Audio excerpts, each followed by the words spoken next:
my last day in LA this trip. I've been gone for, I think, 7 or 8 days. I went to Portland, Oregon first and did a feature dance tour there for 3 days. It was really, really fun. The dancing was awesome. The crowd was great. The people that I met were wonderful. The weather was awful.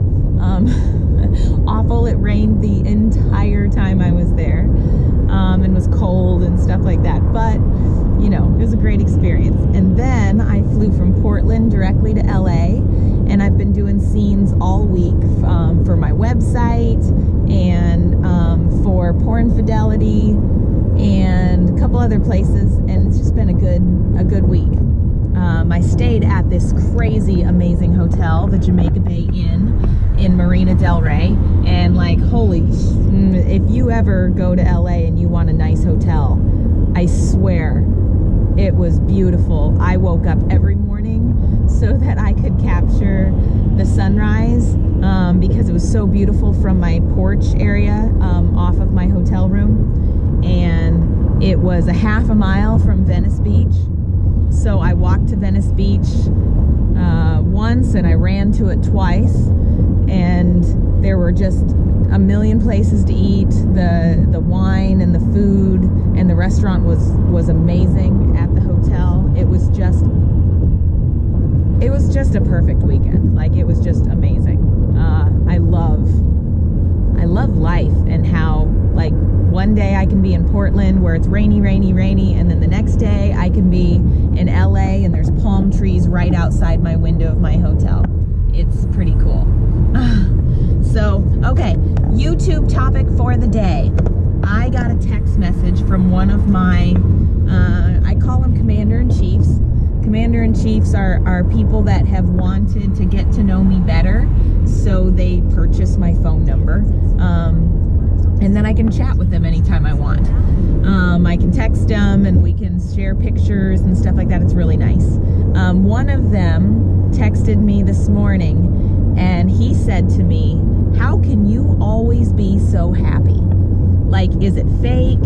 Is it real? It seems real, you know, but how are you always so happy? Doesn't life just kind of sucker punch you sometimes?" And, you know, and because he just doesn't understand it. And so this is my topic for today. How do I have the happy bug, and, like, why is life so great, you know? The first thing I'll say is, you know, life hits you with good and bad all the time. This last month or so, I've been going through some hard stuff, and so sometimes it gets you down. I'm not going to say that I've never had a sad thought and things like that, but man, I'm always happy. Like, I just choose to find things in this world that make you happy. I just find things that make me happy. So here's the thing.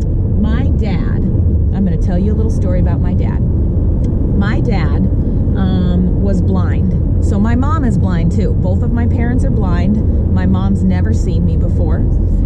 She is completely blind. She was blind in a car accident when she was like 20-ish, 23, something like that. My dad was tunnel blind my whole life. All that means is that he couldn't drive because he was legally blind, but he could see for many years.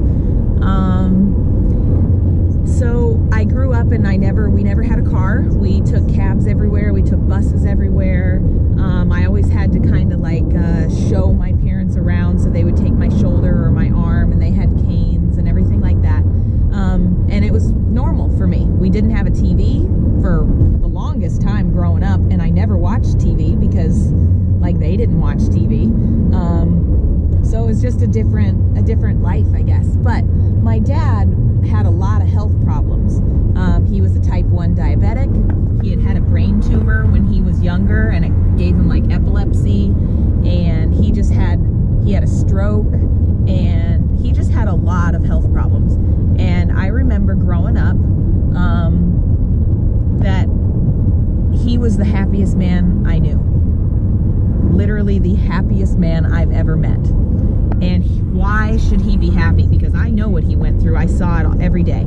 I saw it when he'd get, you know, rushed to the hospital because his diabetes was causing him trouble. I saw it when he would have seizures and when he had a stroke and he had to go through all this rehabilitation. And I remember when I was like 5 and he was going through his chemotherapy for his brain tumor, and he couldn't even remember who I was. He didn't even know who I was. I was his kid, but you know, it was a brain tumor, so it kind of affected him for a while.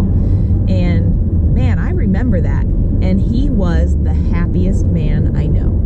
He was always smiling. He was always laughing. He always had a good fish joke, a fish tale. You know, a fish tale where he'd talk about the last time he went out with Uncle Paul. They went to the lake and they were fishing, and he caught the biggest catfish ever. And he'd always tell me these stories, and every time he'd tell me a story, the catfish would get bigger and bigger. And of course, it was always the biggest one of the whole day. Like nobody ever caught a fish bigger than my dad. And he'd tell me all these different stories about hunting and fishing and being with his brothers and all these things. And he was just a happy, joyful man. And to this day, I tell myself that if my dad can be that happy in life, and he went through all these health problems, and he went through all these bad things in his life, like, then who am I to ever have a sad day in my life? Who am I to say, oh, today sucks, I'm gonna, you know, be glum, and I'm gonna be blue, and I'm gonna be sad? Like, there's always something you can be happy about, and that's what I learned from him. And I said that at his funeral, actually. I was really happy that I stood up and said it. My dad died several years ago. He died really young, but he died from all the health problems that he had. And we think he died of a stroke or an aneurysm or something in his sleep. And I do remember at his funeral telling people that I'll never, ever forget him. Ever. Because he was the happiest man I know. So next time you have a bad day, you do what I do. You look for something beautiful. Like this morning, I woke up at 6:30 this morning because I wanted to see the sunrise outside of my hotel room at the Jamaica Bay Inn in Marina Del Rey. And I didn't have to get up at 6:30, but I wanted to because it's beautiful. And I knew it would make me in a good mood. I knew it would make me smile. It would make me happy. And it would set my day off right. And I'm looking outside right now as I drive, and the traffic is super clear. The sunshine is out. It's just a gorgeous day in California.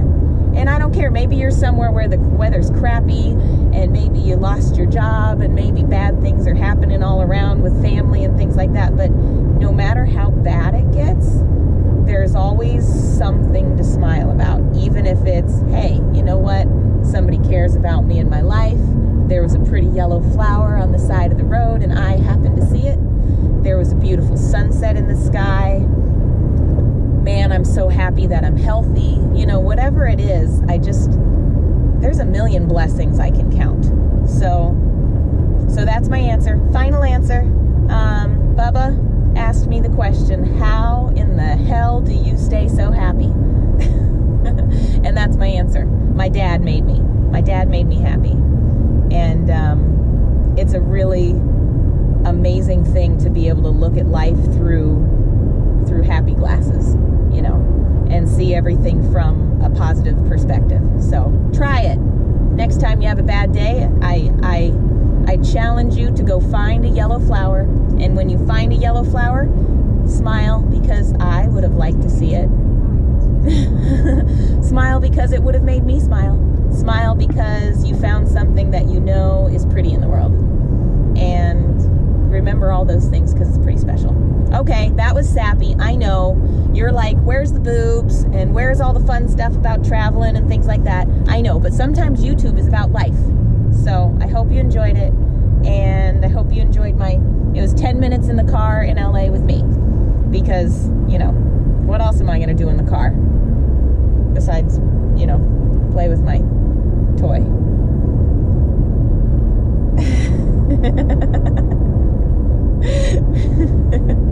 Okay, I'll see you guys soon, and take care. Mwah, and boobs.